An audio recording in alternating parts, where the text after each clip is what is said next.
everyone, and welcome to SUNUP. I'm Lyndall Stout. Oklahoma wheat producers are working around late spring rains and thunderstorms as they try to get combines in the fields. We'll have more a little bit later in the show on how the quality of this year's crop is looking. But first, SUNUP's Curtis Hare catches up with Dr. Oliveira Silva to see how far along producers are with harvest. Well, with all the rains that we've been getting here and there, so it's being a little bit slow. Would say we are about 30% harvest. Maybe by the end of this week we'll be more advanced, hopefully.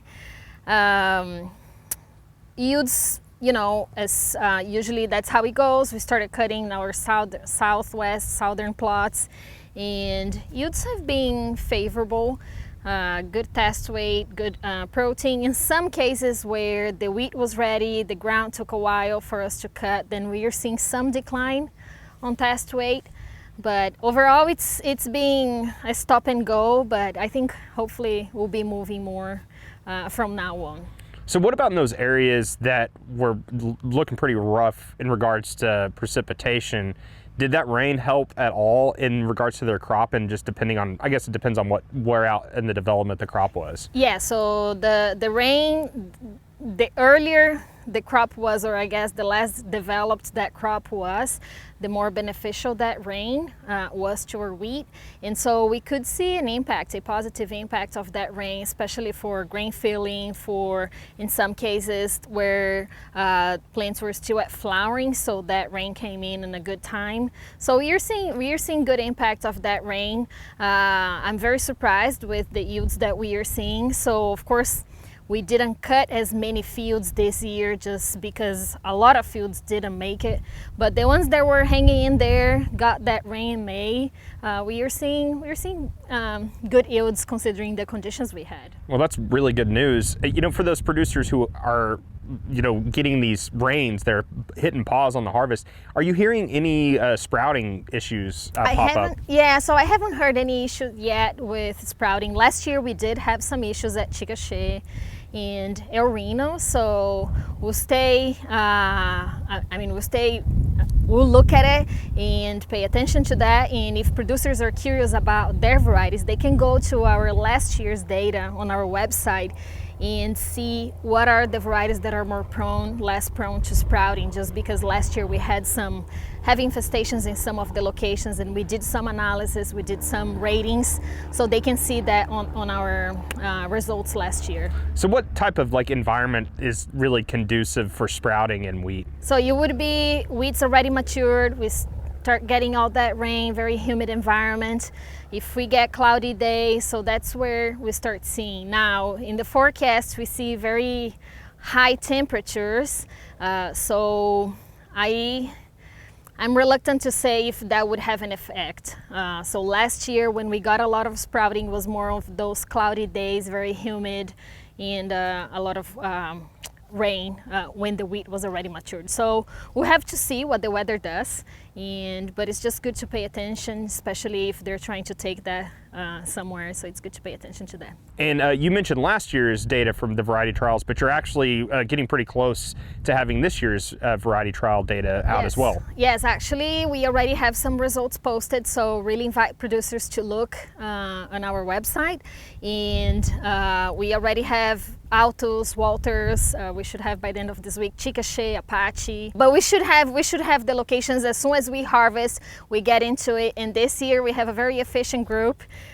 We have yield and protein data already posted at the same time. So when producers go look at it, they will be able to see yield, test weight, and protein in all those results. And yeah, and what's great about that too is it's not just yield and protein. Like you mentioned, you could see which variety trials were tended to sprout earlier than other ones, right? Yeah, so anything that we see that is out of place, let's say we saw some leaf rust infestations later in the season at Chickasha, and Dr. Owen went there, rated the trial, so we'll put those ratings in our results so they can see. So anything that we see there in those trials, let's say lodging, if we see sprouting or anything, we'll include there so they can see the differences among varieties. All right, thanks Amanda. We'll check back with you in just a couple of weeks. Amanda Silva, small grain specialist here at Oklahoma State University. And if you'd like a link to the variety trial data, just go to our website, sunup.okstate.edu.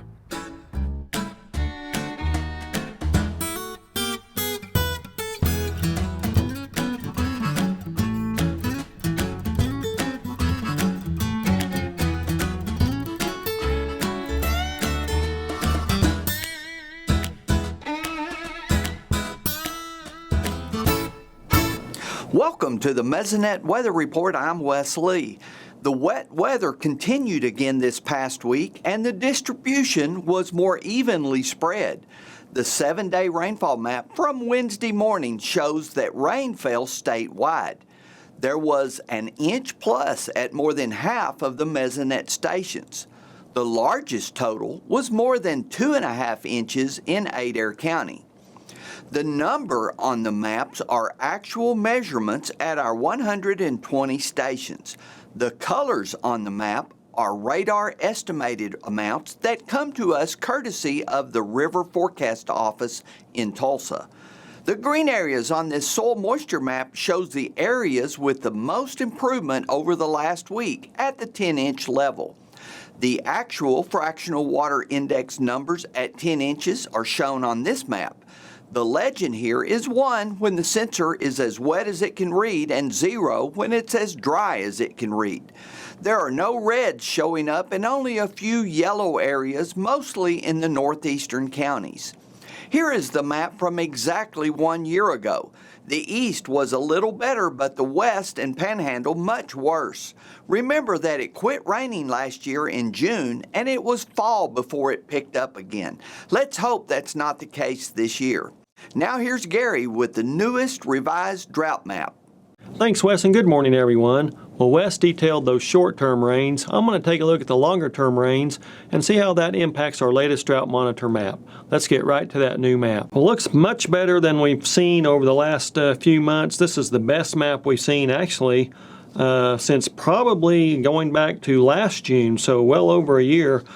We do have a lot of that red and deep red gone. The worst part of the state still up in north central Oklahoma, where that extreme and exceptional drought exists, and also a little bit up there in Woodward County. Other than that, we are headed in the right direction, except across parts of eastern Oklahoma, where we are seeing a little bit more of that abnormally dry conditions start to be filtered in. Let's take a look at this 60-day rainfall map from the Oklahoma Mesonet. We can see many areas have above 10 inches of rainfall, and that's really good. It's gotten rid of all those short-term drought impacts, and in some cases, the long-term drought impacts. Still have areas below normal. We can see that on the next map. Up in northeast Oklahoma, 5 to more than 7 inches below normal. Down in south central Oklahoma, again, 3 to 5 inches below normal. Most areas, however, are at least close to normal within an inch or two, or well above normal as we are out across western Oklahoma. So quite a switch around for western Oklahoma, which was previously going months and months without rainfall, and now they are 3 to 8 inches above normal, depending on where you're at. One of the things that might impact us in our summer through early fall rainfall season would be the hurricanes in the Atlantic. With El Nino in place, it does cut down a little bit on the expected numbers, but still we see a 40% chance of near normal number of hurricanes. So 5 to 9 hurricanes total, 12 to 17 tropical systems that are named. Major hurricanes 1 to 4. We don't really have to worry about the major hurricanes. We just want to know if we're going to get any remnants of hurricanes up our way. With that being said, we have to remember that we also get remnants from those hurricanes and tropical systems from the Pacific, so we do have to watch out for that as well. That's it for this time. We'll see you next time on the Mesonet Weather Report. Summertime means summer pests for both people, as we've talked about in recent weeks, and your cattle. Today, Dr. Justin Talley, our OSU Extension livestock entomologist, gets us up to speed on some prevention and treatment options for your herd. Yeah, as we come into late spring and into early summer, we're going to start experiencing increased populations of ticks and flies on cattle. Our main concern is that the ticks that are on cattle can cause some production losses, whether it's due to increased irritation or just decreased production because of the number of ticks on them. The main things you need to consider is that you'll feel a tick before you see a tick, so you're actually going to have to check those animals in a chute and conduct a tick scratch, and that's just simply putting an animal in a chute where you can feel around that animal between the legs, the brisket area, down the jawline and kind of along the sides of that animal to determine if they have significant tick populations. And of course, we are coming at the tail end of what we call the Gulf Coast tick season that can get both into calves as well as cows, and they're always feeding on the ears of cattle, and you'll easily see those. But we're kind of coming into the end of that season, but you'll start seeing this overlap with Lone Star ticks, American dog ticks, and Gulf Coast ticks, all feeding on cattle at this time. And the main thing is just to get some preventative measures in there, whether it's insecticides, whether it's treated ear tags, pour-ons, or sprays. But just think about where the ticks are located and how each of those work differently to control the tick. So as we're coming into the summer periods and we have increased temperatures, some available moisture, including humidity, we're going to start seeing increased fly populations on cattle. Our most significant fly populations that impact cattle across the state are horn flies. In fact, we know that annually horn flies cost about $1.36 billion just to the U.S. cattle industry. That's a pretty significant impact, anywhere from the cost of controlling that fly to the impact that fly has. Our main issue is that you have many flies on the cow that can take anywhere from 1.5 milligrams to 2.0 milligrams of blood, but multiply that by 300 to 1,000 flies, and that becomes a severe irritation, and plus it impacts production and efficiency of those animals. But yeah, we have two other flies that can impact cattle, the stable fly and the horse fly. These are both blood-feeding flies. Stable flies are coming from areas you're not traditionally thinking of, which includes your winter hay feeding sites. If you don't clean up those winter hay feeding sites, then it's going to contribute to significant populations of stable flies. They will tend to decrease as it gets warm, so you'll see them decrease in July and August, but then they'll come back in September and October sometimes. And then our other fly that is a common issue across Oklahoma are horse flies. And of course, horse flies and deer flies are large flies that can irritate cattle significantly. Our challenge with this fly is that it's only the female flies that are feeding on the animals, and they're only on the animal for a short period of time. So our traditional control techniques, such as insecticides, may have a limited impact. So it's more or less trying to prevent animals being exposed from those flies in problematic areas.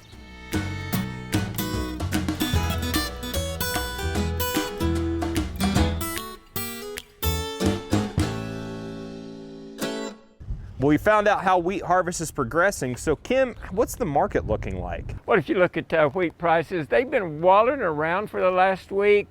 They finally, quote, stabilized. I don't think that stability is going to last very long. We were up around $8.55. We rammed it down to $7.44. We came back up to around $7.75. We're back down around $7.45 for harvest delivered wheat. You look at the spread between the soft red winter wheat and the hard red winter wheat. Remember we talked about a couple months ago, that was $2.50 with hard red, a premium to soft red. Well, that premium now is down to $1.50 hard to red. I think we need to look at world production. It's been a record 29.4 billion bushels. 29 billion bushel record last year, so we've got lots of wheat around the world. And so you look back at that price, it indicates to me there's some downside pressure there. Russia, 3.1 plus billion bushels, 3.4, just under that last year. Their average is 29 billion. Russia's got a lot of wheat to put on the export market. That's probably going to pressure our price. And Ukraine, 643 million bushels for their production this year. Their average is 981.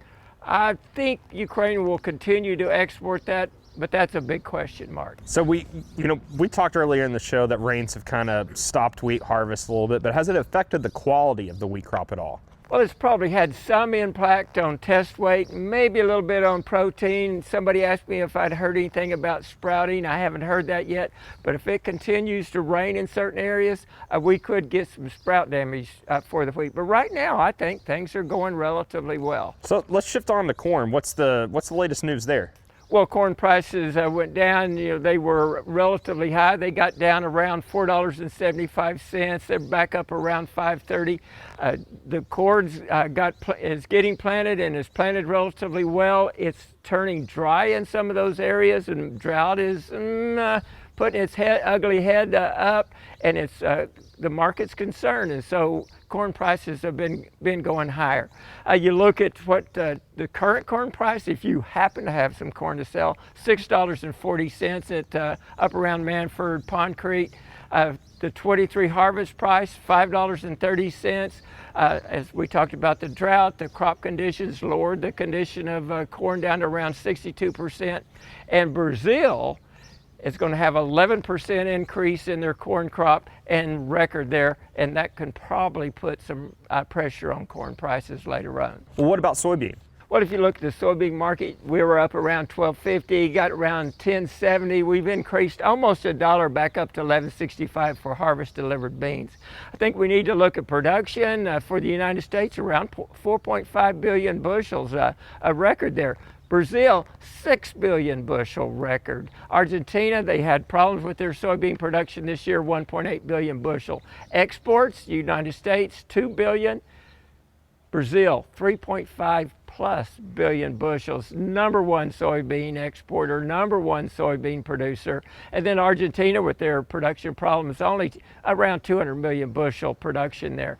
Brazil, 24% increase in their production of soybeans this year. Any good news at all happening in the crop markets? Well, I think the crops are coming on relatively good. These rains, where there's some potential to damage the hard red winter wheat crop that we're harvesting, I think it's positive for our summer crops, our corn, our beans, our cotton. I think, and there is, I believe, the largest return. So bring on the rain.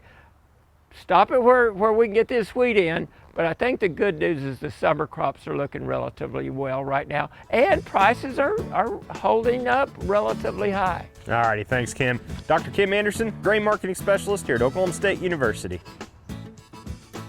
Oklahoma wheat harvest now stretches from the Texas line to points near the Kansas line, especially along the I-35 corridor. That's according to the latest report from the Oklahoma Wheat Commission. Progress is stop and go in some areas, of course, because of rain. Looking farther northwest, not much activity yet from Shattuck up toward Bauco and Hooker. A lot of dryland wheat in the Panhandle area this year will not be cut because of severe drought. For the loads coming into the elevators, 30 to 40 bushels per acre to the south is the average, with lower yields in the 20s to mid-30s in central Oklahoma at this point. Test weights range from 58 to 62 pounds per bushel, with protein at 12% as the statewide average. Harvest is now about 35% complete. To keep up with the latest harvest reports from the Oklahoma Wheat Commission, we have a link for you at sunup.okstate.edu.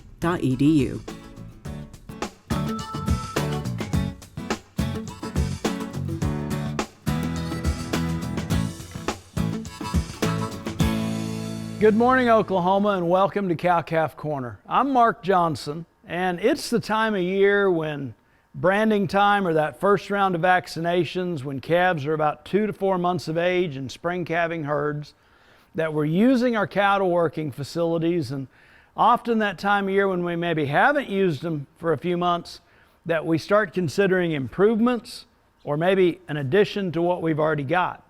And so we revisit the topic of facilities, cattle working systems, and some basic things to take into consideration as we make plans or potentially make additions to them. Typical cattle corrals or working pens have got some fundamental components. We're going to have the catch pens, where whenever we first gather cattle out of pastures, we're going to be in those pens. We're going to have some probably wider sorting alleys out of those. Eventually, we're going to work into a crowding area. Crowding areas we're going to talk more about next week.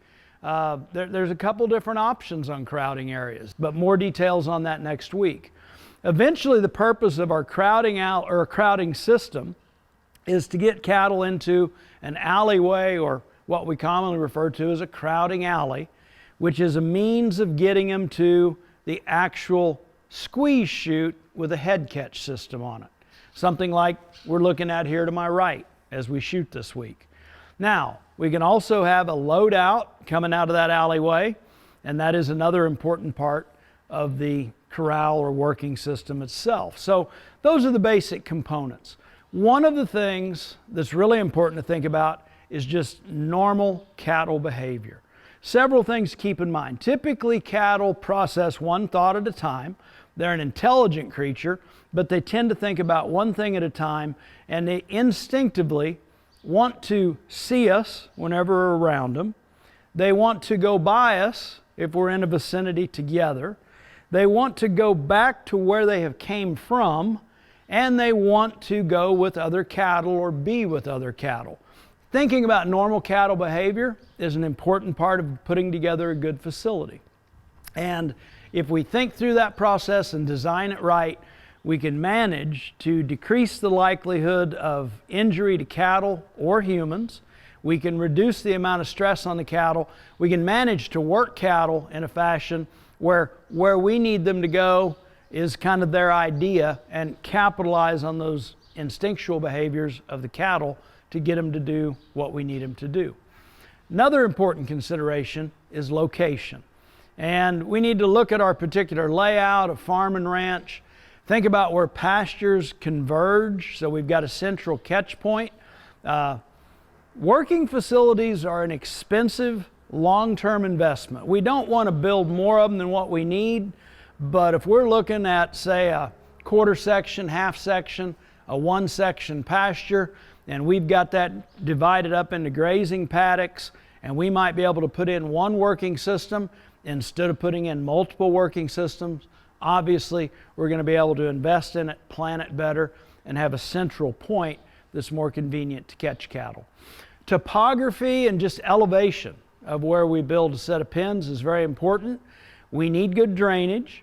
We need that we're not going to be in standing water and catch a lot of manure over time, and so even if we have to backfill with some extra dirt or bring in a few loads of rock or gravel, it is worth getting that elevation, the slope draining off of it just right for the long-term benefit, so we can get trucks and trailers in there in inclement weather and be moving cattle around as we need to without being bogged down in a lot of mud and slop.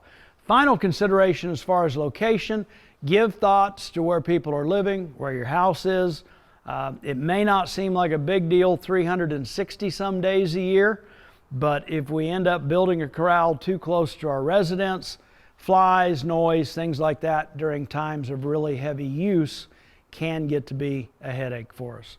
I hope some of this helps. I hope you get all your cattle working facilities designed so that they work for you now. They work for your specific operation. Give thought to what kind and size of cattle you're actually processing, but put the thought and the planning into that. And there's actually quite a bit of good information online to look at, and a couple reference sources in the article that accompanies this week's Cow-Calf Corner segment. So thanks for joining us this week.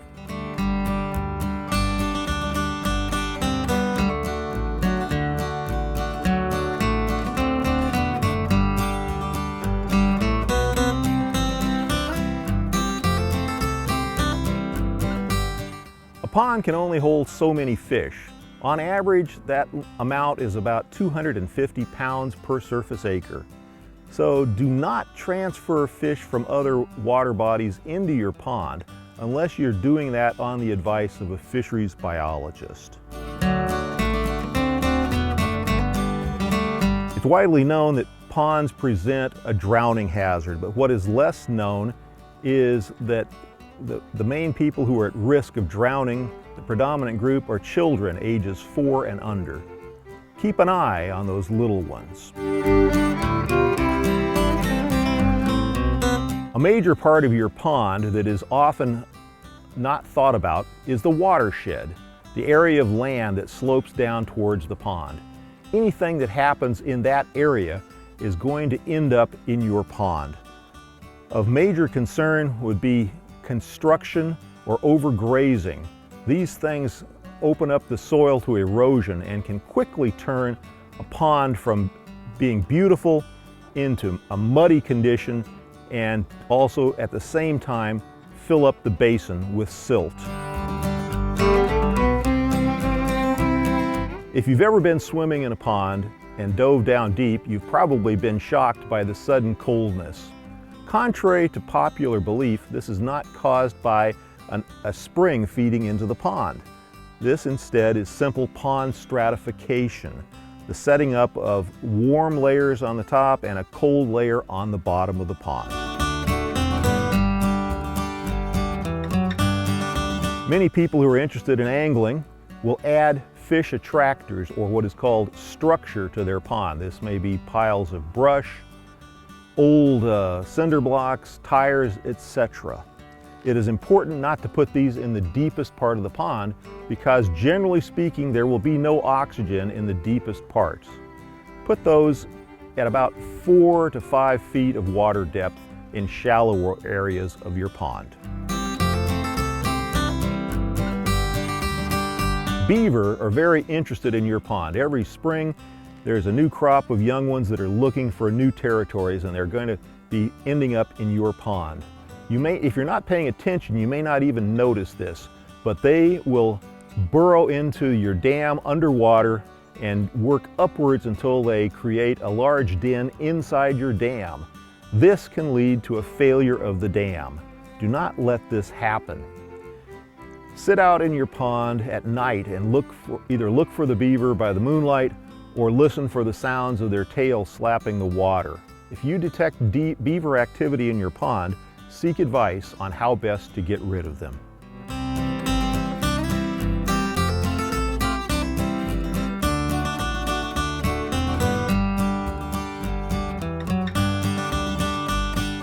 That'll do it for our show this week. A reminder, you can see SUNUP anytime at sunup.okstate.edu and also follow us on YouTube and social media. I'm Lyndall Stout. Have a great week, everyone, and best of luck as you move through harvest. We'll see you next time at SUNUP.